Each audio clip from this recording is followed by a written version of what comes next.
माधव वो मेरा मित्र है, मेरे पास जो कुछ है उसी का दिया हुआ है। कृष्ण मुस्कुराए, सुनते रहे, बीच में नहीं बोले, डिस्टर्ब नहीं किया, सिर्फ सुनते रहे, सुनते गए, सुनते गए। श्री कृष्ण ने कहा हो गया? बोले जी। बोले सुनो, इतनी सी विपत्तियों में तुम अधर्म का साथ देने के लिए तैयार हो? सुनो, मैं तुम्हें अपनी विपत्तियां सुनाता हूँ और सुन दो। कृष्ण के चाहने वालों, थोड़ी थोड़ी बात पर माला छोड़ के भाग जाने वालों, इच्छा पूरी न होने पर मंदिर न जाने की कसम खाने वालों, सुन लो ध्यान से। श्री कृष्ण बोले कर्ण, तुमने तो ये सब जन्म के बाद सहा, जरा मेरे जीवन की भी कहानी सुनो। मेरे जीवन में तो विपत्तियां मेरे जन्म से पहले ही बाहर खड़ी थी। मेरा जन्म भी नहीं हुआ था, उससे पहले मेरी मौत मेरी प्रतीक्षा कर रही थी। मेरी मौत मेरी प्रतीक्षा कर रही थी मेरे जन्म से पहले। मेरे जन्म से पहले मेरे जितने भी भाई हुए उन सबको मार दिया गया था, किसी और के हाथों से नहीं, मेरे मामा के हाथों से मार दिया गया था मेरे जन्म से पहले। क्या कहोगे कर्ण उस बात को? जिस दिन मेरा जन्म हुआ उसी रात को मुझे जन्म देने वाली माँ अपने पिता का त्याग करना पड़ा था। उसी दिन त्याग करना पड़ा मुझे, जिस दिन मेरा जन्म हुआ। थोड़ा सा बड़ा हुआ, मुझे विष पिलाने के लिए पूतना पहुंच गई। आग में जलाने की कोशिश की गई, मुझे आग में जलाने की कोशिश, बार बार अनेकों राक्षसों के द्वारा मुझे मरवाने की कोशिश की गई। तुम्हारा बचपन तो शस्त्र विद्या में सीखा, तुम्हारा बचपन शस्त्र विद्या सीखते हुए निकला, लेकिन मेरा पूरा बचपन गौवे चराते हुए बीता।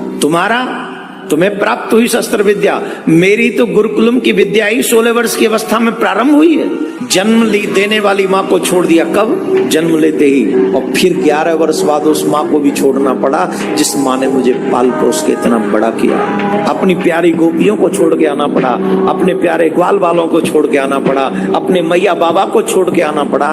इतना ही नहीं है, मथुरा आने पर भी जरासंध ने एक बार नहीं 17 बार मेरे ऊपर चढ़ाई की। अपने लोगों की रक्षा करने के लिए मुझे अपना शहर छोड़ के जाना पड़ा, अपना नगर छोड़ के जाना पड़ा, और द्वारका में भी रहते हुए अनेकों कष्ट सहे, बार बार लड़ाइयां लड़नी पड़ी। बावजूद इसके, इतनी विपत्तियों के, कृष्ण कभी अधर्म के मार्ग पर नहीं गया, उसी मार्ग पर डटा रहा। जानते हो क्यों?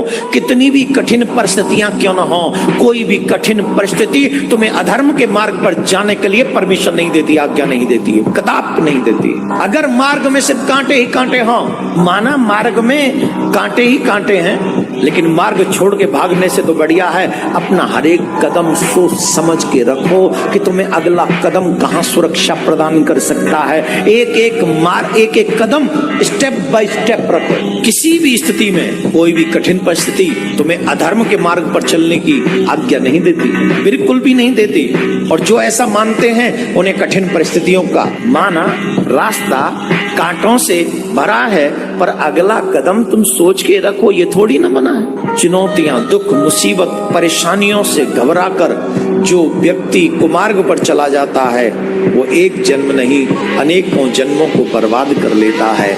मनुष्य जीवन ही ऐसा है जिसमें हर एक कष्ट को सहते हुए भी जो धर्म के मार्ग पर चलता रहता है वही मेरे गोविंद को प्राप्त कर पाता है। अब बताइए समझाने वाले कौन? श्री कृष्ण। दुर्योधन की तो बात छोड़ो, कर्ण भी समझा गया। इतना सुंदर उपदेश भगवान ने दिया, इसके बाद भी कर्ण व्यापक धर्म को समझ नहीं सका। धर्म बड़ा व्यापक है। मनुष्य जीवन मिला ही इसलिए है जिसमें हम कठिन से कठिन परिस्थिति का सामना करें। अपने से जिनको हम भगवान कहते हैं, चाहे वो राम जी हो चाहे वो कृष्ण हो, उनके चरित्रों को पढ़ो और ध्यान से पढ़ो, और ध्यान से पढ़कर देखो कि कठिन परिस्थिति में भगवान ने भी कहीं धर्म का त्याग किया क्या? अच्छा, राम जी की तो बात अलग है, उन्होंने तो सीधे सीधे कहा कि जो हो जाए हो जाए, मैं तो कुछ। कृष्ण जी की बात अलग है। कृष्ण जी कहते हैं मैं झूठ भी बोलूंगा तो धर्म की रक्षा के लिए, मैं चोरी भी करूंगा तो धर्म की रक्षा के लिए, मैं रण छोड़ भी नाम रखवाऊंगा तो धर्म की रक्षा के लिए, मैं युद्ध भी नहीं लड़ूंगा तो धर्म की रक्षा के लिए, और बिना लड़े भी युद्ध जितवा दूंगा तो भी धर्म की रक्षा के लिए। यदा यदा धर्मस्य ग्लानिर्भवति भारतः अभ्युत्थानम् अधर्मस्य तदात्मानं सृजाम्यहम् परित्राणाय साधूनां विनाशाय च दुष्कृतां धर्म संस्थापनार्थाय संभवामि युगे। युग युगांतर तक मैं आता हूँ, इसलिए सिर्फ धर्म की रक्षा। कर्ण बनने की कोशिश मत कर, बनना हो तो कृष्ण का अर्जुन बनने की कोशिश करना। कर्ण में और अर्जुन में अंतर है। बलवान तो कर्ण भी बहुत है, और मैं अगर ये अतिशयोक्ति नहीं होगी, क्षमा करे भगवान, शायद अर्जुन से ज्यादा कर्ण बलवान है, परंतु एक कमी है, निज स्वार्थ की खातिर वो अधर्म के साथ खड़ा हो गए।